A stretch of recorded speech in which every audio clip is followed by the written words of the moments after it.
Olá, estamos iniciando mais uma edição do Painel Regional, o seu habitual programa de debate, sempre aqui pela Santa Cecília TV, diariamente, sempre às 13 horas. Você assiste também pelo Santa Portal, o portal digital da Santa Cecília, e revê depois o programa no canal YouTube. Por aqui passam as principais personalidades da região para debater os assuntos que dizem respeito diretamente ao nosso dia a dia, os temas nacionais também, sempre com a participação de convidados especiais, comentaristas que levam a você sempre a opinião abalizada. E você, telespectador, também pode interagir com o painel regional. Saiba daqui a pouco, a Camila vai passar todos os canais pelos quais você pode interagir conosco. E hoje, recebendo aqui à minha direita, o médico Arnaldo Martinho Silva, clínico geral, radiologista e também perito do Detran, que vai falar um pouquinho para nós, logo mais, sobre mobilidade e adaptação veicular. Lá na ponta, o colega Aldo Neto, o colega jornalista Aldo Neto. Aqui à minha direita, o também colega, o advogado José Francisco Pacilo. E lá na ponta, a Camila Aloy. A gente já vai começar aqui cumprimentando o nosso convidado de hoje, doutor Arnaldo. Boa tarde, doutor. Boa tarde a todos, à mesa. Agradecendo a estada aqui hoje através do doutor Pacilo, grande amigo, Geraldo, Aldo, Camila. E viemos aqui hoje fazer um breve bate-papo em relação à medicina e à parte veicular em relação às adaptações, que é uma grande tendência mundial, e o que chama bastante atenção não é só a adaptação em si, mas é a inclusão do cidadão em retorno ao seu meio de convivência, ao seu meio de trabalho.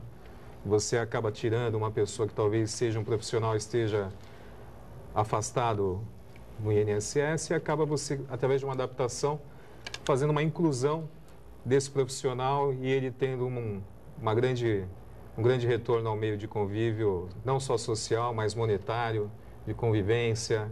Essa é uma grande expertise aí da fase da adaptação veicular. E nós estamos numa região que é uma região de bastante pessoas com idade avançada, né? E quanto mais o ser humano vive, Geraldo, mais ele tem as dificuldades físicas, né? Os desgastes das articulações, os desgastes da própria saúde em si. A gente vai falar bastante sobre esse tema, continuando aqui a apresentação, o cumprimento dos participantes da mesa. Ali na ponta, o Aldo Neto. Tudo bom, Aldo? Tudo bom, Heraldo. Boa tarde ao nosso telespectador, boa noite para quem está vendo na reprise, ao doutor, ao nosso grande doutor Pacilo, a Camila. Estamos aí à disposição sempre do painel regional. E queria saber só quando é que você vai fazer medicina, né?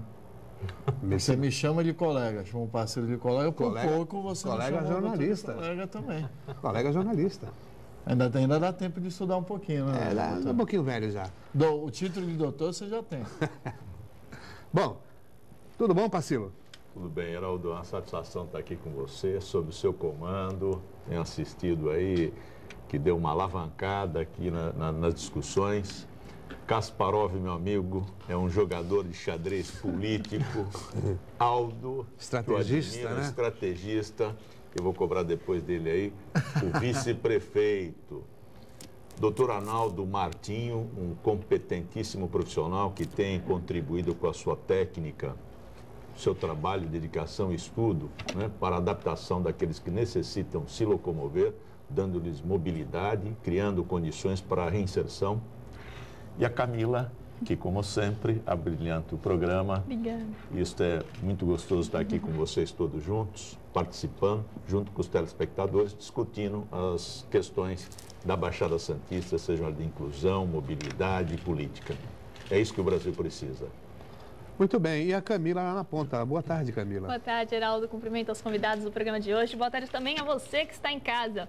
Aqui em nossa bancada você também tem espaço para debater, opinar, perguntar os assuntos que são discutidos aqui em nossa bancada.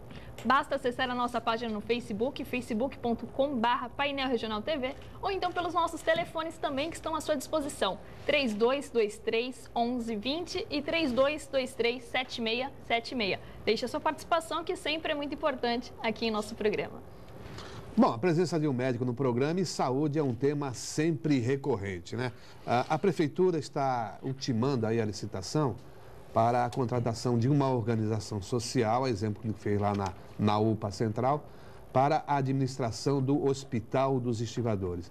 Começou já a fase de início, apresentação das propostas das empresas, mas apesar de a Prefeitura ter dado início a esse processo licitatório, a gente não sabe ainda, não está garantido o custeio, pelo menos por parte do governo federal, dos recursos necessários para o funcionamento do hospital. Porque sempre se fala, né? Construir, equipar é fácil, agora a manutenção é que é difícil. É assim mesmo, doutor? Esse caminho realmente é um caminho bem complexo, né, Heraldo?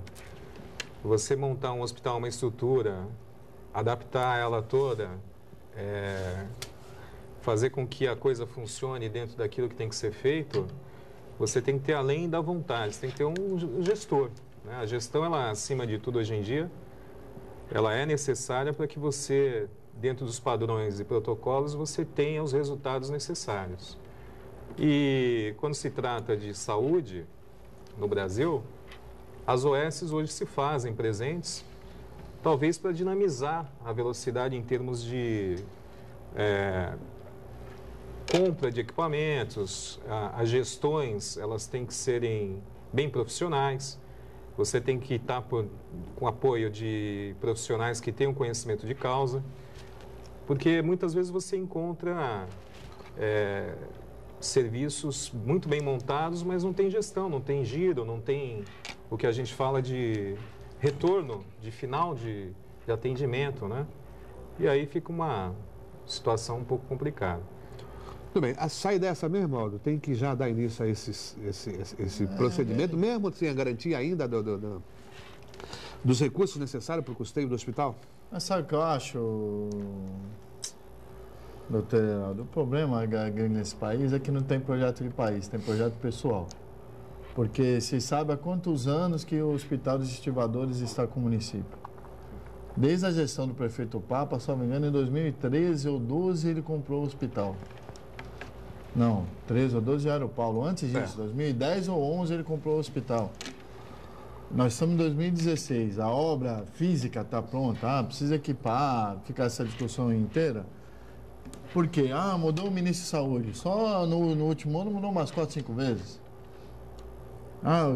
Se é todo ministro de saúde que se mudar, todas as cidades do Brasil tem que ir lá com o pinico na mão pedir apoio, acabou o país, fecha o país, está errado.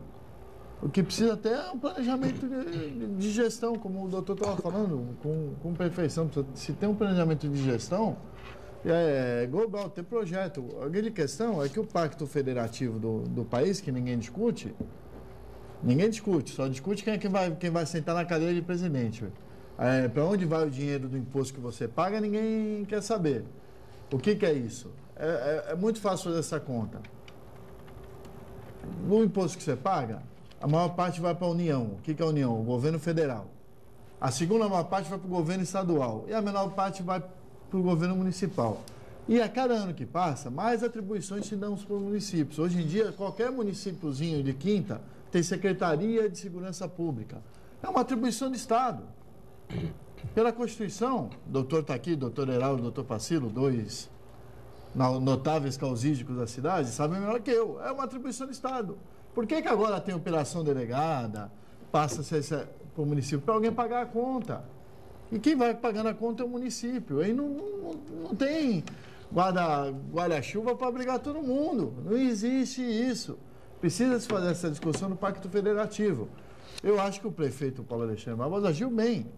Fez a obra, mudou lá que se tinha que mudar, entregou a obra à ponta. Tem problema para o hospital? Tem custeio, precisa equipar, tem um monte de coisa. Tem que agora cobrar dos outros. O governo, estou falando aqui do governo federal, mas o governo do estado também tem que fazer a parte dele. Vê que liberou aí um pouco de recurso, mas esses recursos são pífios dentro do que tinha que liberar.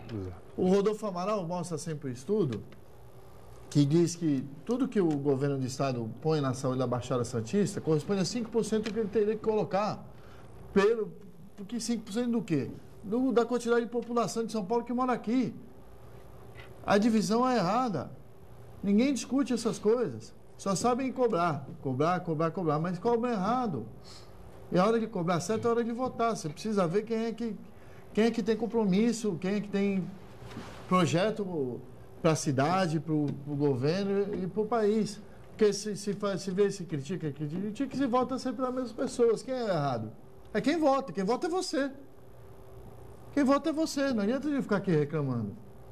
Entendeu? Acho que o prefeito fez bem em abrir o hospital, a lei não abriu ainda, né? Está esperando lá com o chapéu na mão lá no Ministério da Saúde, já roubou um pouquinho mais de dinheiro lá do Alckmin, mas eu acho que é muito pouco. Os nossos deputados federais precisam trabalhar um pouquinho aí também nisso. E não dar recurso deles, dar recurso do governo federal, ir lá cobrar. Também. A saída, então, é a administração por organização social, doutor? Não. Não? Eu acho que o doutor Arnaldo tem razão. A saída é gestor, competente, capacitado. A forma jurídica pouco importa. Então, nós não temos planejamento, né? E isso é importante. Ora, eu vou dizer uma coisa que é histórica para mim. Doutor Enio, que é o meu filho, com 32 anos, nasceu no Hospital de Estivadores. Eu nasci no Hospital de Estivadores. Olha, não precisa não, eu estou aqui na bancada. Então, que bom. Então, mais uma testemunha da qualidade, da arquitetura, do que foi o hospital, era mantido pelos trabalhadores. Né? Então, quer dizer, nós estamos enfeitando um pouco o pavão e achando que nós estamos descobrindo a roda, inventando a pólvora. Parece não. Se deu uma maquiagem agora, sem um planejamento, sem um projeto, e agora ficamos de chapéu na mão. Por que de chapéu na mão? Porque não tem projeto. Porque nós não temos exatamente um levantamento adequado do uso. Então, isso é muito ruim. Por que se consegue só migalha? Porque não se tem nada programado, né?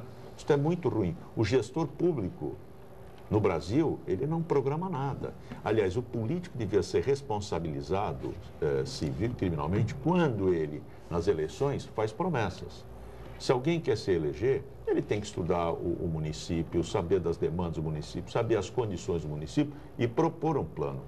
Eu também, nessa mesma linha, o município deve fazer licitações em cima de projetos, não em cima de projetos imaginários. Olha, eu quero gerir o Hospital de Estivadores? Sim. Eu preciso, qual a demanda do hospital é esta? Quem vai executar isto? Me apresenta um projeto, eu vou escolher o melhor projeto. Se for o caso de passar para a iniciativa privada. Agora, sem sentido que eu prepare tudo e passe para a iniciativa privada. Nós estamos falando de medicina, de saúde. O doutor Arnaldo também é médico da área de emergência, urgência e emergência da Santa Casa, que recentemente está sob a administração de uma nova mesa diretora. E o hospital andou enfrentando, ainda enfrenta alguns problemas. Essas questões estão sendo encaminhadas por lá, doutor? As Santa Casas, ou as Santas Casas, elas sempre vão estar em dificuldades. Também. Isso é uma questão e uma situação sine qua non, todos nós sabemos. Nós estamos aí no início de uma gestão nova.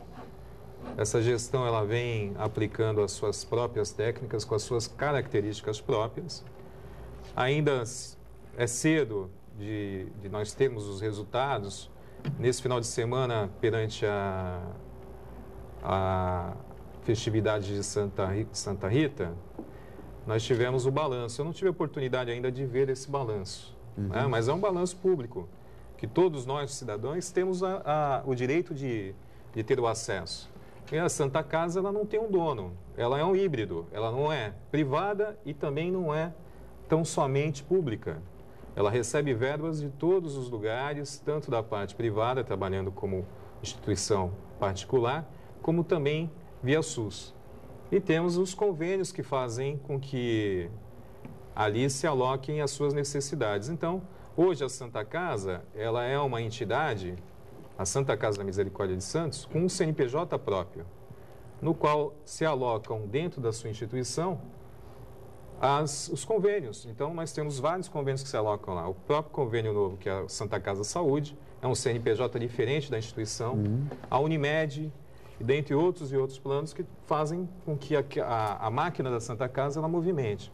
Então, com tudo isso, a Irmandade da Santa Casa Misericórdia de Santos, ela está sobre uma nova edição e nós vamos ter que ver os resultados que essa nova gestão está possibilitando. É o 4º mês aí de gestão, mas já deve ter os resultados, alguns resultados positivos, alguns outros resultados que têm que serem revistos, né? Faz parte os acertos e os erros sempre daqueles gestores que se põem a prestar um serviço. Mas havia uma pendência, não só com fornecedores, também com os médicos. E essa questão está sendo equacionada, doutor Arnaldo?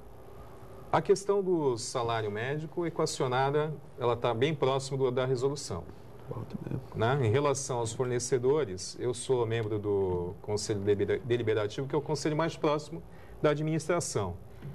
E por ser uma instituição secular, ela tem que passar por uma reavaliação até no seu próprio estatuto interno. Porque tudo é muito moroso, tudo é muito dificultoso. Você juntar um conselho deliberativo, depois você tem que solicitar o comparecimento dos membros do conselho geral, para a gente ter o que a gente precisa. Como é que está o resultado do que está sendo feito? E eu volto a dizer, viu, Aldo?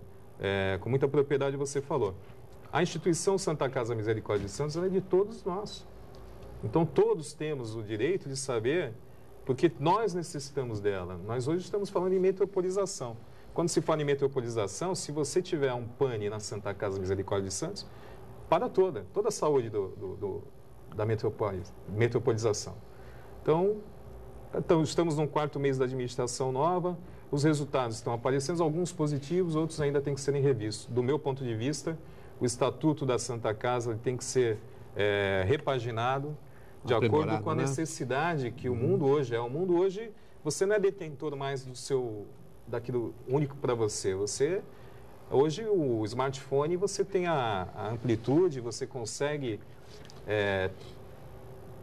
tudo que você tem como necessidade de notícia, né? Sim, interagir com... De interação com o mundo, né? Em tempo real. Doutor Pacilo. Eu tenho uma questão assim, até em função da atividade, que eu tenho visto aí que tem havido muita demissão. A Santa Casa não quer pagar nenhum dos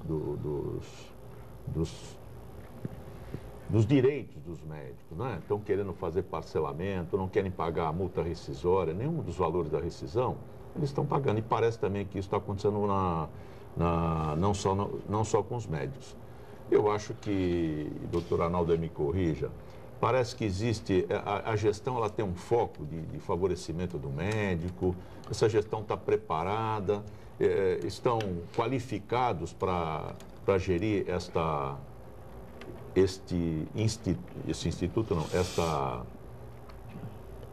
Santa Casa aí que tem, né? Essa instituição por mais de 1543, né? Primeira Santa Casa do Brasil. 500 anos aí. Veja bem, Pacilo, eu como gestor também, que eu tenho a minha empresa particular, nós temos que pensar sempre no resultado positivo. Eu posso não ter um curso de gestor dentro daquela área que eu atuo, mas eu vou procurar ter pessoas que me assessorem. Perfeito. Não é?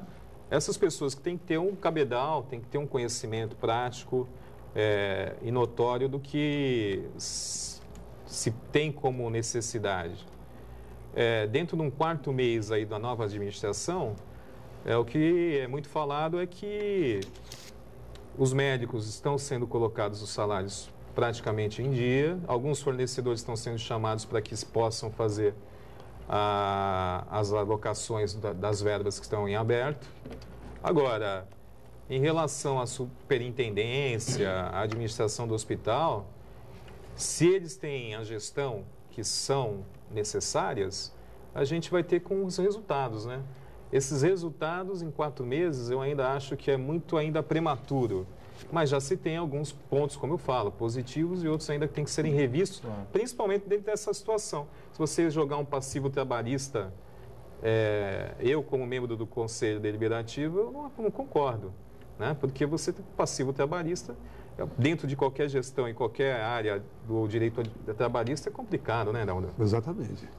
E a gente não pode deixar de considerar também que havia uma pendência muito grande, estava a pendência também daquele empréstimo junto ao BNDES, né, que foi liberado há pouco tempo agora, e que serviu para pagar boa parte aí dos fornecedores e também do que era devido aos médicos. Então, eu acho que deve prevalecer realmente o bom senso e aguardar mais um pouco para ver o resultado, né, dessa primeira atuação aí da nova mesa diretora. A gente vai fazer um pequeno intervalo e a gente já retorna já já.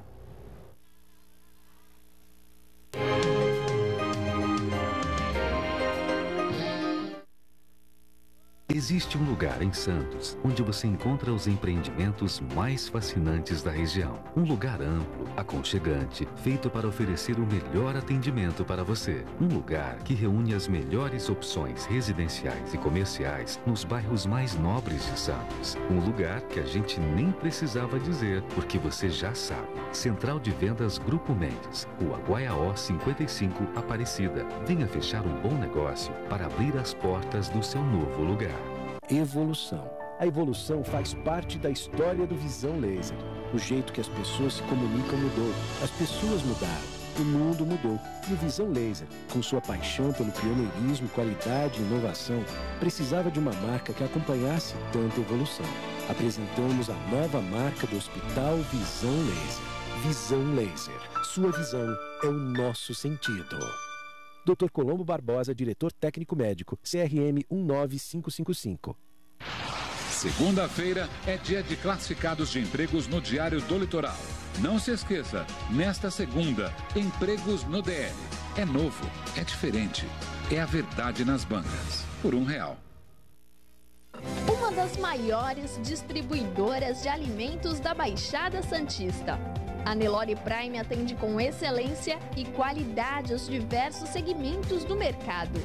Com a própria frota de veículos, realizam as entregas com agilidade e segurança. A empresa conta com uma equipe altamente capacitada e comprometida que sempre oferece o que os clientes necessitam. Nelore Prime, qualidade em alimento. A Santa Cecília TV, TV educativa, informa aos motoristas. A partir de 7 de julho, entra em vigor a lei que determina o uso obrigatório do farol baixo durante o dia em rodovias. O não cumprimento da lei está sujeito a multa de R$ 85,13 e 4 pontos na carteira. Fiquem atentos. Essa é mais uma prestação de serviços da Santa Cecília TV, a TV que não para de crescer. Caioa Tapeçaria. Sua casa é nossa especialidade.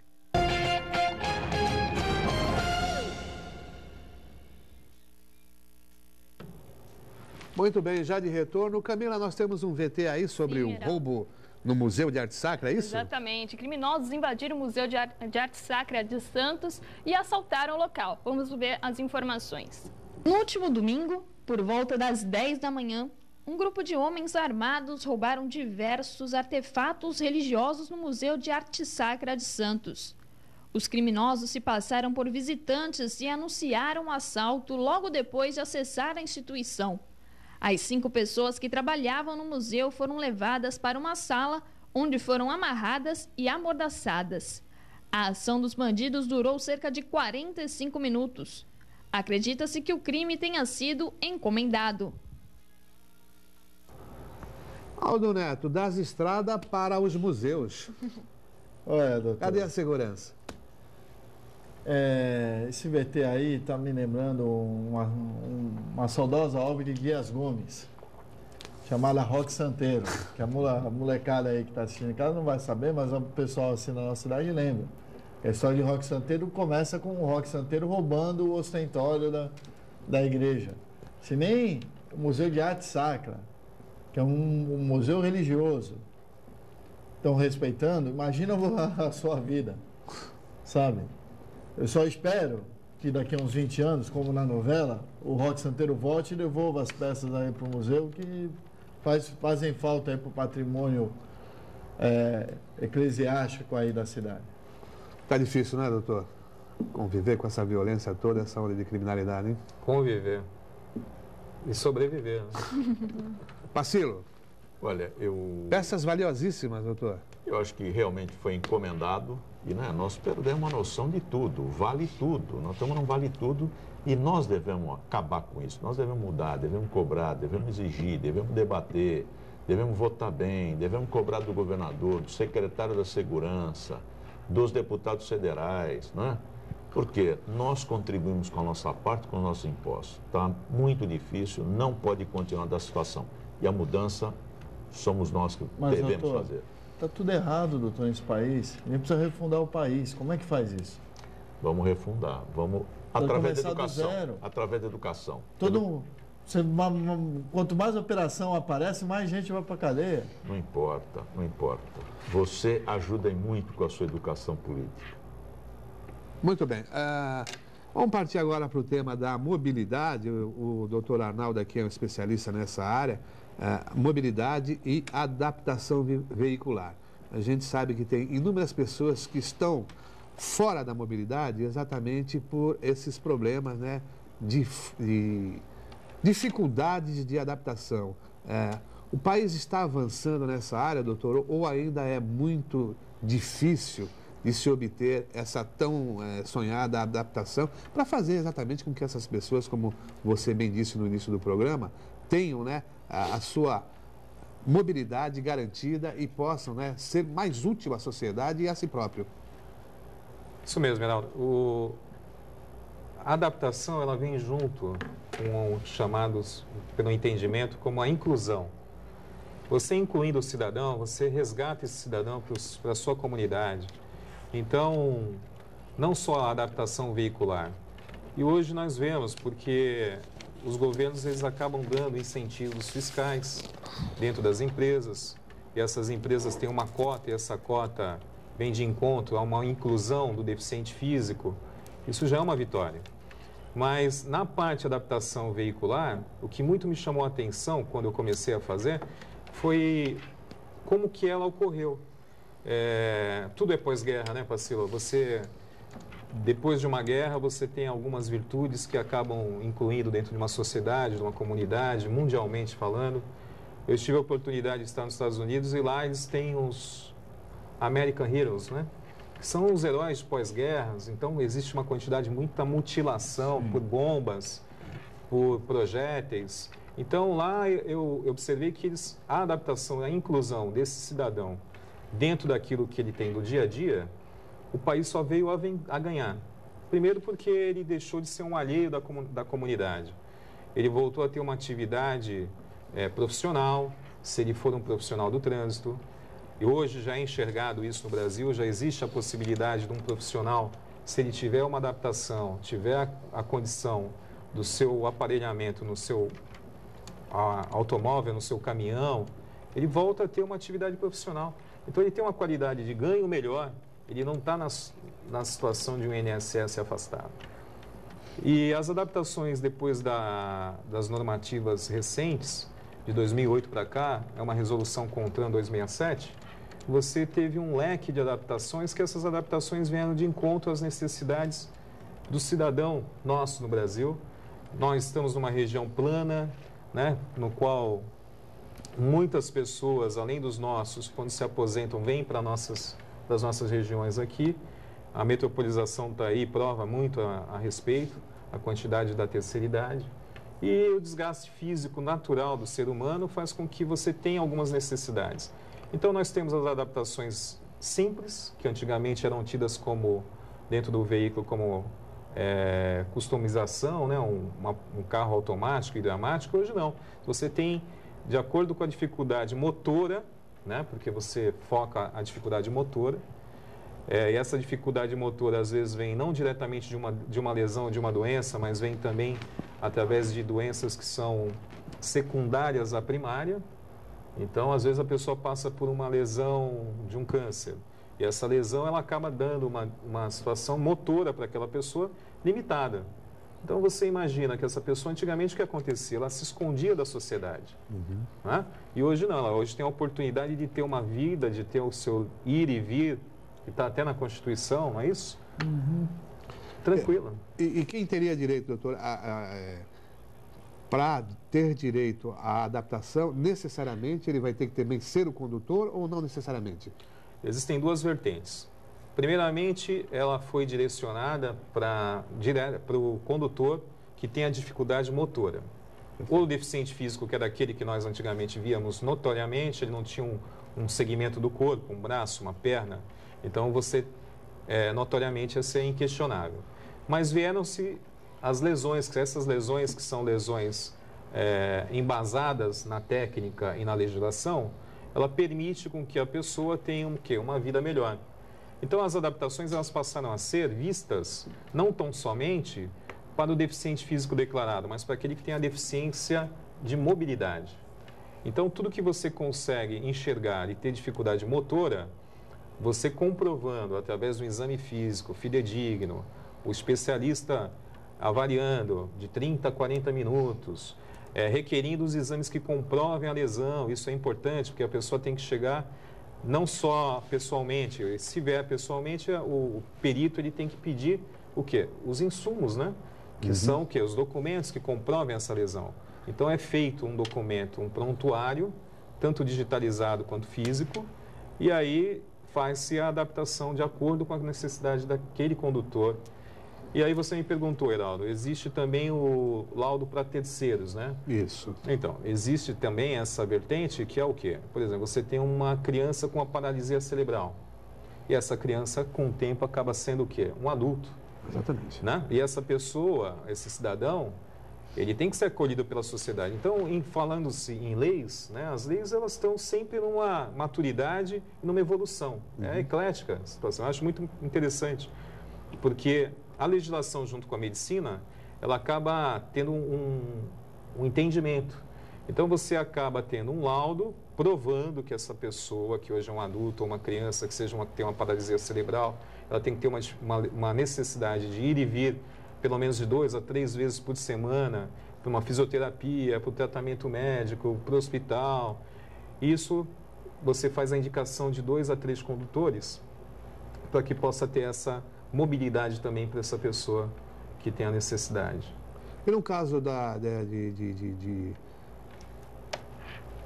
o condutor mesmo, ou já não mais condutor, mas que com o passar do tempo ele vem a ter algum problema físico que impossibilite de ter uma vida normal, uma lesão na perna, enfim, ele também terá direito a um veículo adaptado? Desde que ele tenha dificuldade motora. E não sendo necessariamente o condutor. Aí, pode falar. Eu tenho exatamente uma dúvida parecida com a sua, doutor. Por exemplo, se eu tenho alguma dificuldade, se eu sou um deficiente, onde eu vou buscar um automóvel adaptado? Como é que é feito isso? As fábricas fazem?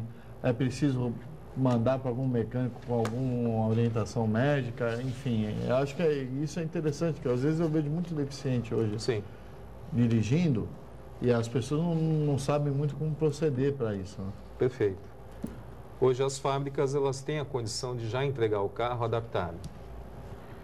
E é lógico, isso tem que ter uma disposição monetária para tudo isso, né? Porque você imagina que nós já crescemos em relação a essa visão do deficiente físico da mobilidade reduzida, mas ainda nos margeiam, viu, Aldo? As pessoas que não têm condição monetária para que tenha esse dispositivo de adaptação. Então, nós temos hoje as montadoras liberando os carros adaptados, e nós temos hoje também, já há algum tempo, as empresas que fazem as adaptações, são especializadas em adaptações. Né? Agora, é lógico que nessa margem social toda que a gente vê, essa dificuldade toda, tem acesso às pessoas que têm o quê? É o que aquilo que nós estamos fazendo aqui, a informação. Informação, né? Exatamente. É interessante, doutor, porque essa informação é importante. E, doutor, o próprio laudo o carro é mais caro, poderia-se ter uma lei dando incentivos fiscais para as montadoras, para as fabricantes de automóvel, para fazer esses carros com um preço um pouco mais acessível para esse pessoal com que tem problema. Já existe, né? Você tem, dentro desse preceito, você tem 4 tipos de impostos. O IOF, que é o Imposto sobre Operação Financeira, o ICMS, que é o de cada estado, o IPI, que é o produto industrializado, e tem o IPVA. Então, já existe dentro desse contexto esse abatimento na compra do carro, mas é o carro novo. Né? E a pessoa que talvez margeie e não tenha a condição de comprar um carro novo. Isso tem que ser repensado. Mas isso é maturação, né? Isso é uma forma de crescimento com a sociedade do que a gente consegue ter hoje no momento. Para o veículo usado, hoje não tem a isenção. Não, só Não, IPVA. Só IPVA. Tudo bem.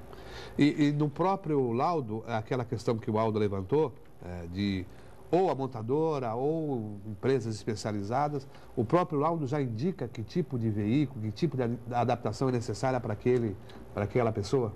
Isso mesmo, Heraldo. O que acontece é o seguinte, o condutor, ou possível condutor que chega até o perito do Detran, especializado em adaptação, ele tem que trazer os seus laudos que comprovem a lesão.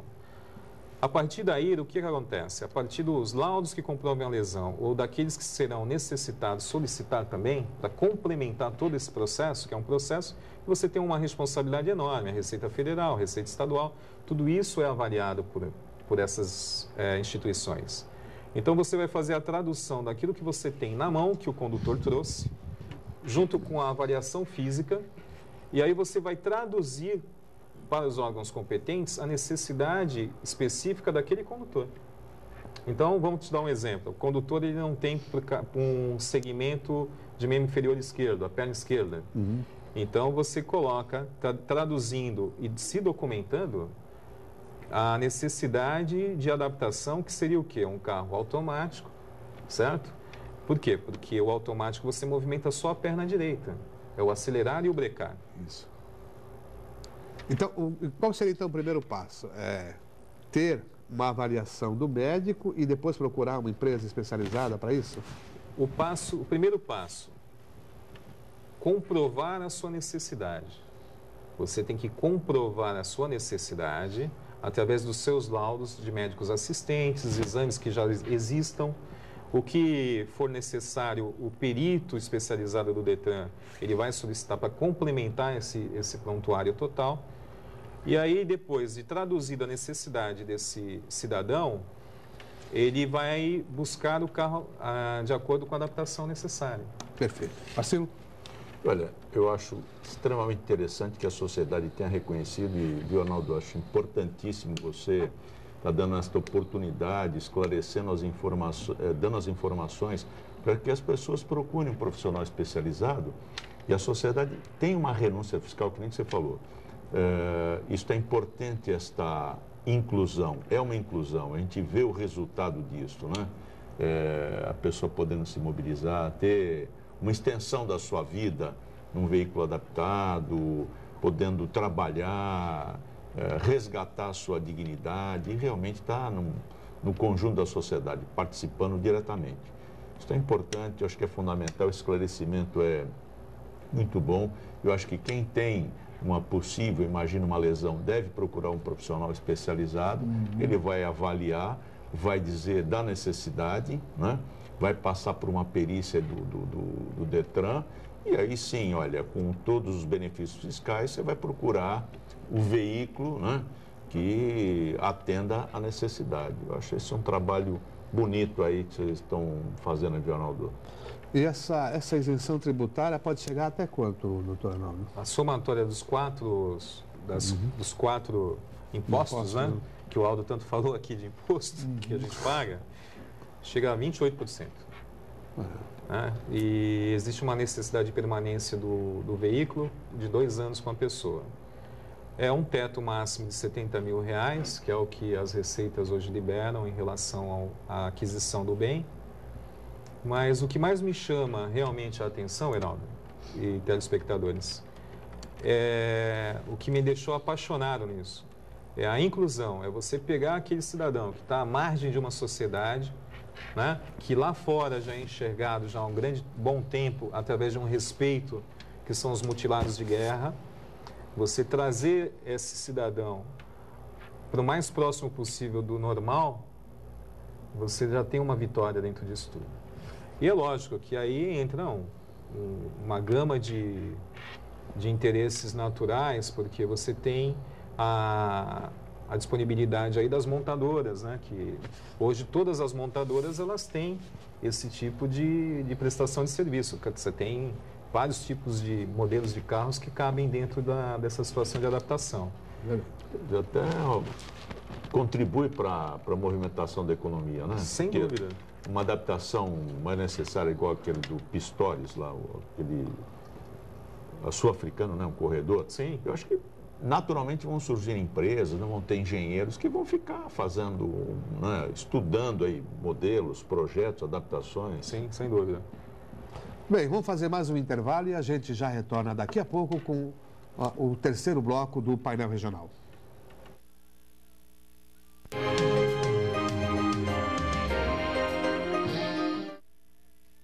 Existe um lugar em Santos onde você encontra os empreendimentos mais fascinantes da região. Um lugar amplo, aconchegante, feito para oferecer o melhor atendimento para você. Um lugar que reúne as melhores opções residenciais e comerciais nos bairros mais nobres de Santos. Um lugar que a gente nem precisava dizer, porque você já sabe. Central de Vendas Grupo Mendes, Rua Guaiaó 55, Aparecida. Venha fechar um bom negócio para abrir as portas do seu novo lugar. Está precisando de um up no visual? Então você precisa conhecer Paulo Rossi Salão de Beleza e Perfumaria. Oferecemos cortes, escovas, hidratação, química, depilação e muito mais para você. A beleza tem nome e endereço. Paulo Rossi Salão de Beleza e Perfumaria. Rua Aureliano Coutinho, 279 a 281, em Santos. Telefone 3345-2535. Evolução. A evolução faz parte da história do Visão Laser. O jeito que as pessoas se comunicam mudou. As pessoas mudaram. O mundo mudou. E o Visão Laser, com sua paixão pelo pioneirismo, qualidade e inovação, precisava de uma marca que acompanhasse tanta evolução. Apresentamos a nova marca do Hospital Visão Laser. Visão Laser. Sua visão é o nosso sentido. Dr. Colombo Barbosa, diretor técnico médico, CRM 19555.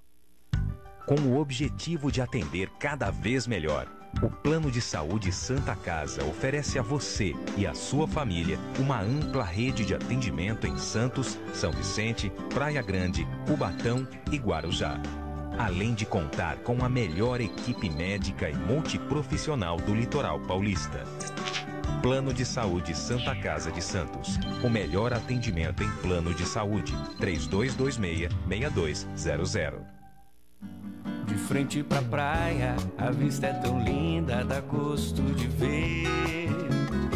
É uma picanha que passa, um bombom de alcatra chamando você. Lá vem costelinha, lombinho, fraldinha. São tantas delícias que dá pra entender.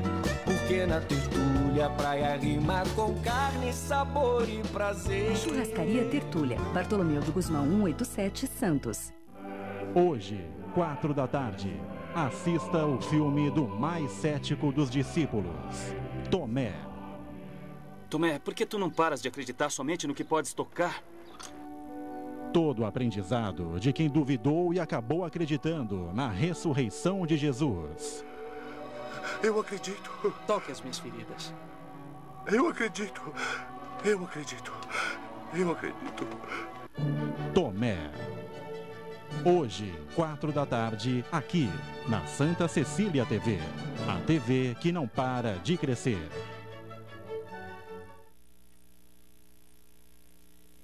Caioa Tapeçaria. Sua casa é nossa especialidade.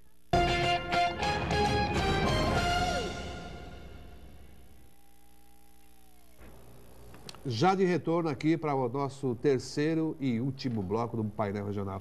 Camila, participação? Sim, Heraldo, temos a participação do Uriel Vilas Boas. Ele diz assim: vamos superar o problema do desgaste da classe política e da falta de participação do empresariado nas próximas eleições. É uma questão positiva ou negativa para a escolha dos nossos candidatos? Pacilo, você que tem se debruçado sobre o tema. Altamente positivo. Nós temos que superar isto, porque política é vida, nós vivemos de política. Nós estamos... não tem como você viver em sociedade sem política. Então, vamos melhorar a política, né? Vamos discutir, vamos procurar os projetos, vamos exigir, vamos nos candidatar. Todo mundo tem condições. Mas se faz campanha sem dinheiro, doutor? Não se faz campanha sem dinheiro.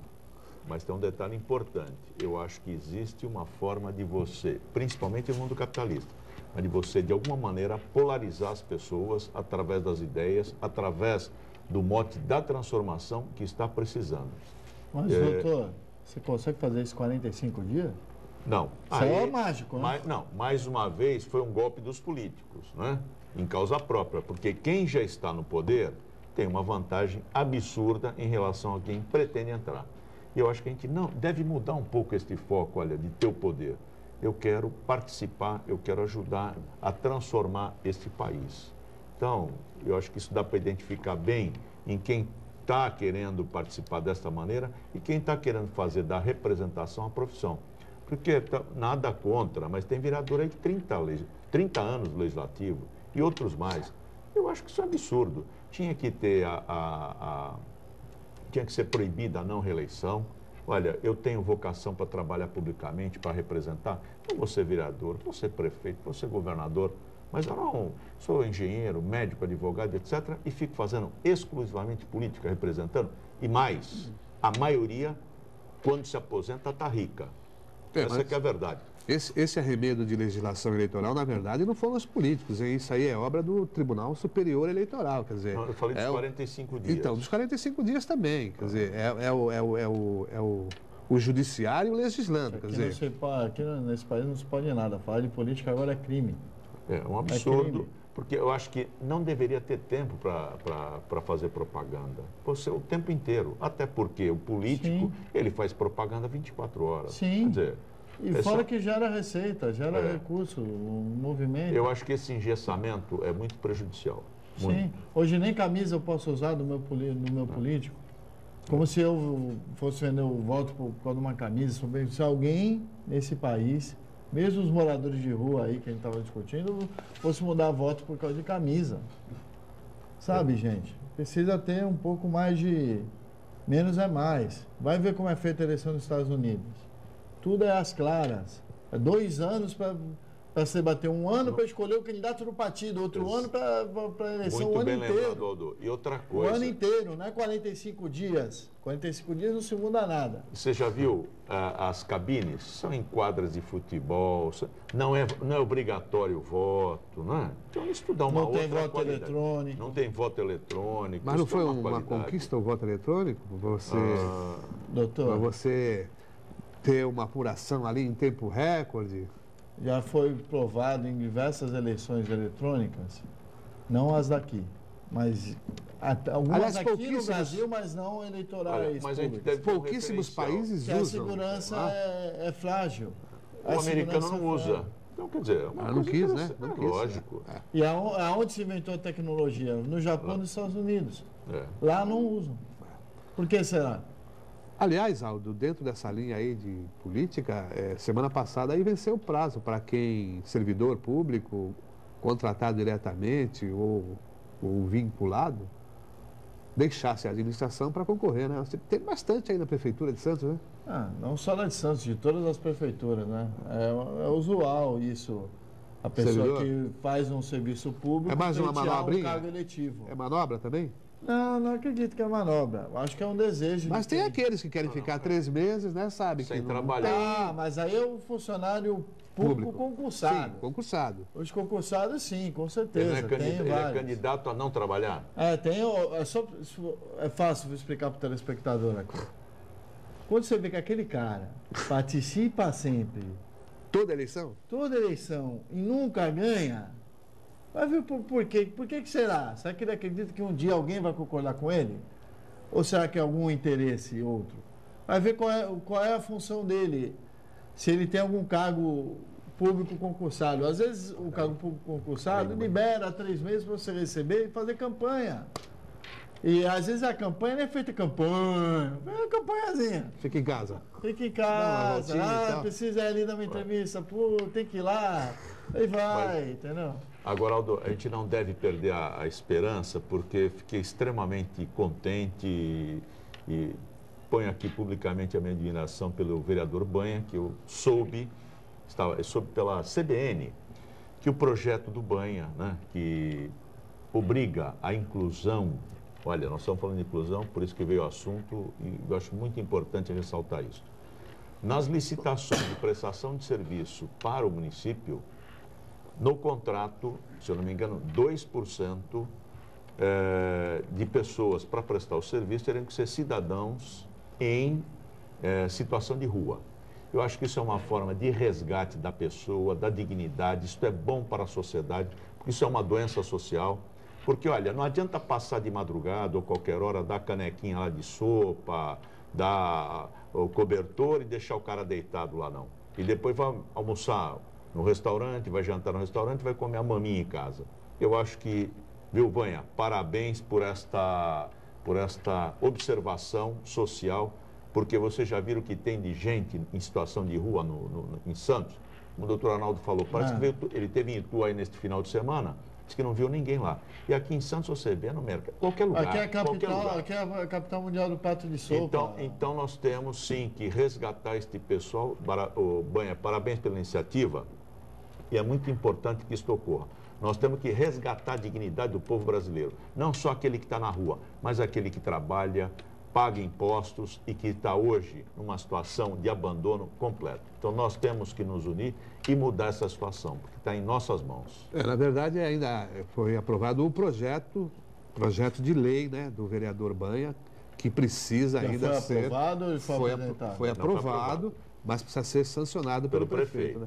Agora, essa questão do morador de rua, de muitas pessoas aí estarem nas ruas e que nesse período que a gente tem um esfriamento maior da temperatura e acaba vendo muito mais, tem a questão de Santos também ser a terra da caridade, né? E a gente também não pode esquecer dos contrabandos, né, de pessoas que são despejadas aqui em Santos. Isso aí, por várias vezes já foram flagradas situações dessas, de veículos, até ônibus, despejando morador de rua, né, trazidos de outras cidades. É um problema difícil de resolver. Eu conheço uma história, doutor Heraldo, que é engraçada de um amigo meu que me conta, de um prefeito de uma cidade da região que estava aqui em Santos, numa conversa, criticando os meninos nas ruas, trabalhando com engraxate e tal. Aí, no meio da conversa, passou ele chama o menino.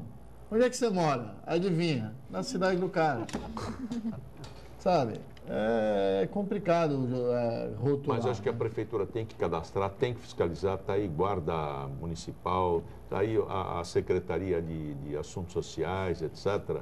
E nós temos que intervir de uma maneira saudável, resgatando. Mas precisa ter muito cuidado, não é assim também, né? Porque a gente já tem exemplos bastante negativos de atuação da Guarda Municipal no contato com esse pessoal, porque às vezes até de forma truculenta, e já teve um caso de uma menina que teve até o cabelo cortado, não é isso, Aldo? Sim. E houve a condenação desse agente da Guarda Municipal. Agora, infelizmente, realmente, Santos acaba propiciando, né, esse tipo de... Nós temos chuveirinho na praia, nós temos muitas entidades. Tem muita gente aí que acha que absolve os pecados dando comida na rua pro povo. Moedinha no trânsito. Entendeu? Oferece trabalho. Oferece dignidade para ver se eles aceitam. Mas é importante também essa questão da alimentação, a questão do agasalho, principalmente nessa época, né? Porque dormir na rua realmente... Quantas entidades a gente tem na cidade que recebe esse pessoal? São inúmeras. Eu mesmo, aqui na Faculdade de Jornalismo ainda, anos atrás, para não falar décadas, eu dormia um dia no albergue noturno, para fazer uma matéria. A gente via o pessoal correndo de lá porque não quer regra. Porque lá não pode usar droga, não pode beber. Aí não querem, né?